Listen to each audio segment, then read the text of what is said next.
नमस्कार दोस्तों, आपको सावन माह की शिवरात्रि की हार्दिक शुभकामनाएं।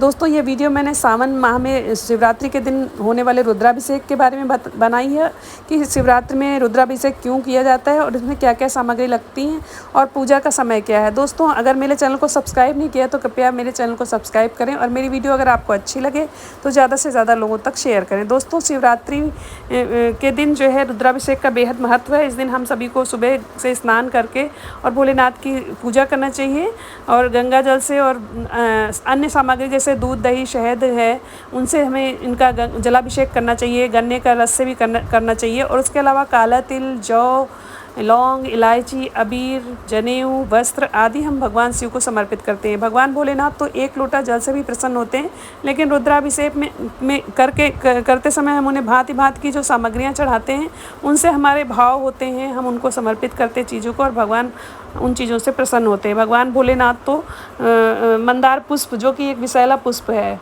उससे भी समर्पित करने से खुश होते हैं। भगवान भोलेनाथ बस अपने भक्तों पर बहुत कृपा करते हैं और बहुत जल्दी ही प्रसन्न होते हैं।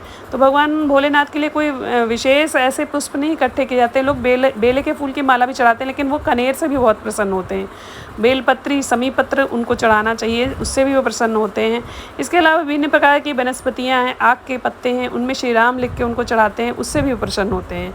तो इस तरह से भांति भांति चीज़ों से को एकत्रित करके हम भगवान शिव की शिवरात्रि के दिन या सावन के सोमवार के दिन या पूरे सावन माह में उनका अभिषेक करते हैं। उनसे बार बार विभिन्न मंत्रों से उनकी प्रार्थना करते हैं, स्तुति करते हैं और भगवान भोलेनाथ और माता पार्वती का आशीर्वाद पाकर भगवान भोलेनाथ की कृपा से भक्त अपने सभी प्रकार के बंधनों से मुक्त होते हैं और अपने पापों से मुक्त होते हैं, रोगों से मुक्त होते हैं और जीवन में सुख, समृद्धि और दीर्घायु होते हैं। दोस्तों, भगवान भोलेनाथ ही ऐसे भगवान हैं, उन्हें मृत्युंजय कहा जाता है और भोलेनाथ जो है अपने भक्तों को मृत्यु से भी विजय दिला देते हैं। अगर भोलेनाथ चाहें तो वो अपने भक्तों को मृत्यु सैया से भी उठा के खड़ा कर सकते हैं। ऐसी भगवान भोलेनाथ में शक्ति है, क्योंकि उन्हें कहा ही जाता है मृत्युंजय महादेव। तो भगवान का हम विभिन्न प्रकार से स्तुतियों करते हुए आप बहुत सारे रोगों को सही करा सकते हैं, अपने जीवन से रोगों को दूर कर सकते हैं और हम स्वस्थ रह सकते हैं। बस भगवान भक्त के हृदय के सच्चे भाव देखते हैं और उनकी प्रार्थना में को सुनते हैं और फिर उसके बाद उसी प्रकार से भगवान अपने भक्त को तरह तरह के आशीर्वाद से पुनीत करते हैं। तो दोस्तों, ये सावन माह जो है भगवान भोलेनाथ के लिए विशेष तौर पे सावन माह है। तो इस माह में तो हम सभी को नियमित इनकी पूजा करना चाहिए, रुद्राभिषेक करना चाहिए। और अगर नियमित नहीं कर सकते हैं तो सोमवार और आज जैसे शिवरात्रि का दिन है तो इस दिन तो हमें इनका ज़रूर ही पूजन पाठ करना चाहिए। तो दोस्तों, अब मैं आगे बताती हूँ आपको कि शिवरात्रि में रुद्राभिषेक करने का सही समय क्या है, मुहूर्त क्या है, शुभ मुहूर्त क्या है।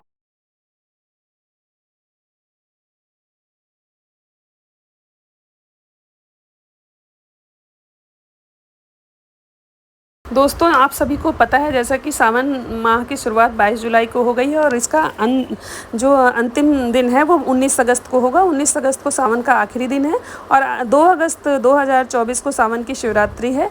और दोस्तों, इस दिन ब्रह्म मुहूर्त में पूजन का समय 4:31 से सुबह 5:15 पर है। तो जो लोग इस समय में पूजा नहीं कर पाएँ, अभिषेक नहीं कर पाएँ, उनके लिए दोपहर का समय जो कि 2:45 से 3:37 तक है। तो इस वक्त भी आप भगवान भोलेनाथ का रुद्राभिषेक कर सकते हैं। और जो लोग इस समय भी पूजन नहीं कर पाए हैं वो शाम को गोधूली बेला में 7:07 से 8:09 तक इस रुद्राभिषेक को कर सकते हैं और भगवान शिव से प्रार्थना करके पुण्य फल प्राप्त कर सकते हैं। इसके अतिरिक्त दोस्तों, निशिता मुहूर्त पे अगर कोई पूजा करना चाहता है तो रात में 12:12 से रात कर 12:55 पे भी हम भगवान शिव भोलेनाथ की रात्रिकालीन की पूजा कर सकते हैं और भगवान भोलेनाथ को प्रसन्न कर सकते हैं। तो दोस्तों, ये था मुहूर्त जो आज शिवरात्रि के दिन हम भगवान भोलेनाथ के जिस समय रुद्राभिषेक कर सकते हैं, उनकी पूजा पाठ कर सकते हैं, उनसे प्रार्थना करके आशीर्वाद ले सकते हैं। दोस्तों, भगवान भोलेनाथ को दूध, दही, घी, शहद, पंचामृत, गन्ने का रस और अन्य चीज़ों से जो भी आप सामग्रियाँ चाहते हैं भगवान शिव को समर्पित करना, उनसे गंगा जल आदि से अभिषेक करने के बाद आप भगवान भोलेनाथ को सफ़ेद वस्त्र पहनाएं और सफ़ेद फूलों की माला पहनाएं। उनको बहुत प्रिय है तो उनको खीर का भोग लगाएं रात्रिकालीन में, या फिर उनको सफ़ेद मिठाई का भोग लगाएं। इस तरह से भगवान भोलेनाथ अति प्रसन्न होते हैं। और इसके अतिरिक्त भगवान के सामने चौमुखा दीपक जलाएं और उस दीपक को जलाने के पश्चात आप भगवान के सामने आसन बिछाकर बैठें और उनसे प्रार्थना करें। 108 बार महामृत्युंजय का जाप करें, शिव चालीसा का पाठ करें और उसके बाद आरती करें। तो इससे भगवान भोलेनाथ प्रसन्न होते हैं और दीर्घायु और रोगों से मुक्ति पाने का आशीर्वाद देते हैं। आपके शरीर के सारे कष्ट दूर होते हैं और कर्जों से मुक्ति मिलती है। तो दोस्तों, अगर आपको मेरी दी गई ये जानकारी पसंद आई हो तो वीडियो को शेयर करें और मेरे चैनल को सब्सक्राइब करें। जय श्री राम, जय भोलेनाथ।